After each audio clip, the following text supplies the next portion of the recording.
Hi guys! For today's video, pag-usapan natin ang pinaka-trending topic sa social media ngayon, kundi si Diego Loizaga during his guesting sa Tony Talks with Tony Gonzaga.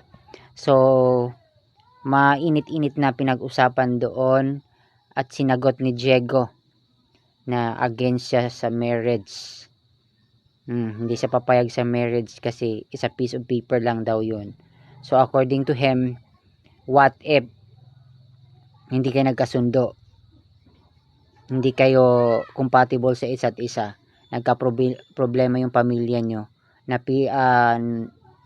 binuo nyo dalawa, nagka-conflict at hindi na masaya, alam mo yun, ang pagsasama yung dalawa, yun yung point niya na what if ayaw na niya sa'yo, 'di ba? O kung gusto na niyang maghiwalay kayo, nandoon yung marriage contract niyo o kasal kayo so magagalit yung asawa. So yun yung pinapaliwanag niya na ayaw niya sa marriage kasi parang bisa yung experience siguro, not siguro but totally based on his experience. 'Di ba? Broken family kasi siya. Asa ako, totoo ba yun? You don't believe in marriage? I don't believe in marriage. Hanggang ngayon? Yes, definitely. Bakit di ka naniniwala sa marriage? It's a piece of paper for me. Huh? Talaga? Yes. That's how you look at it. Okay, Please defend. kunwari lang you and me, we agree on everything. There's not a spot or piece of line or paragraph that we don't agree on. Absolutely everything, 100% crystal clear. Why must we now get it written down on a piece of paper and then, get someone else to bestow onto us that we are now a married couple? Ang sa akin lang kasi is if ever we fight in the future and it gets to the point na ayoko na sa'yo, ikaw galit na galit ka na sa akin. It's not a big matter of having to go somewhere, get annulled, get divorced, wala tayong divorce. And that it's because I guess growing up I grew around it so much and I got to see it so much. Yung alin? Separation. I mean, aside from my own parents, even the People around you. yes. They're separating. Yes, and until now, minsan malabo, minsan we're just doing it for the kids. We're just okay. So why'd you have to sign a piece of paper? What do you get in the end, diba? What about your kids, your children? I don't think a kid would see any difference from a married couple's household than someone who's living together's household. You abide by the same rules. Paano yung surname ng babies, ng It's kid? my surname. Kasi pinanganak siya sa abroad, di naman dito. So the laws of the Philippines don't apply to getting the mom's last name. So for you, marriage is a piece of paper. Well, iba-iba tayo ng, Yeah. diba? Because this is based on your experience. Yes, yes. Hindi namin pwedeng sabihin na, mali ka, hindi tama yung sinabi mo. Kasi hindi ko naman na-experience yung mga na-experience mo. Yes, thank you. Magkaiba tayo ng journey. Thank you for seeing it that way.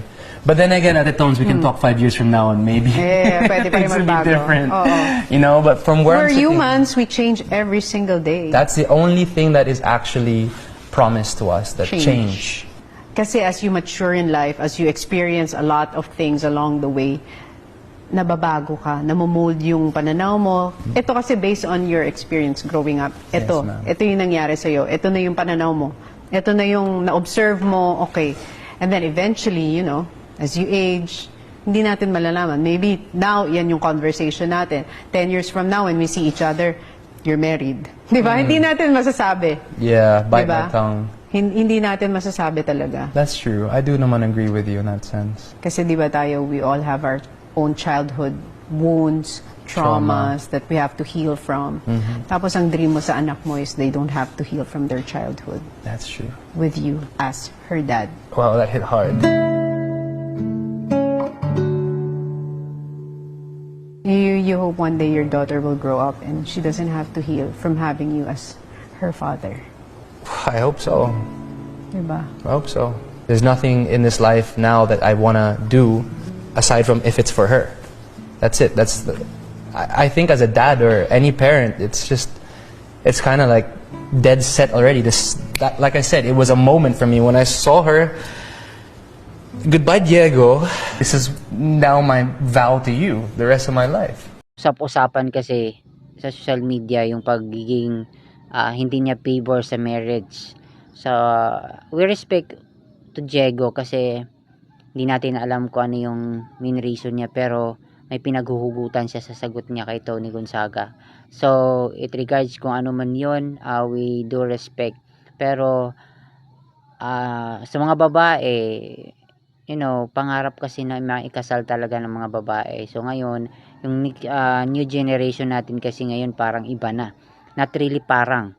Kung baga, ibang-iba na talaga. Yung dati, gusto magpakasal, pero respect to those individuals na gusto ng kasal in favor in marriage. Pero sa akin, mas mahalaga pa rin yung marriage, kasal. Okay, kasi ang hirap ngayon, dumadami na ngayon ang population na broken family, kawawa yung mga bata, to be honest. Kaya ang dami ngayon nagkakasakit ng mga bata, ang daming naliligaw ng landas just because kulang sa pag-guide ng mga magulang. Kasi hindi naman kaya ng isang nanay, lalo na isang tatay, ganon. So kadalasan talaga ngayon majority ang naghihiwalay, puro lalaki. Pero in favor din meron din babae, pero sana hindi dapat ganun mangyari.